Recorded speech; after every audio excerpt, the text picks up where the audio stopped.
Hi, it's Dirk from FoodJet. Today I'm going to show you how you can turn a generic product into this added value product which only you can produce. We take this waffle, a plain waffle, place it on our pilot unit, and we're going to print some chocolate squares or a rectangular shape onto the waffle.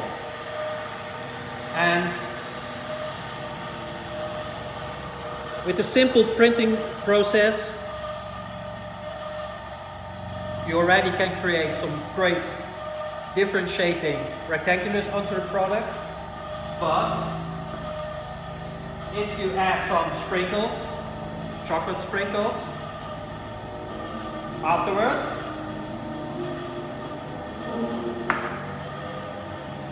we have this great looking added value product.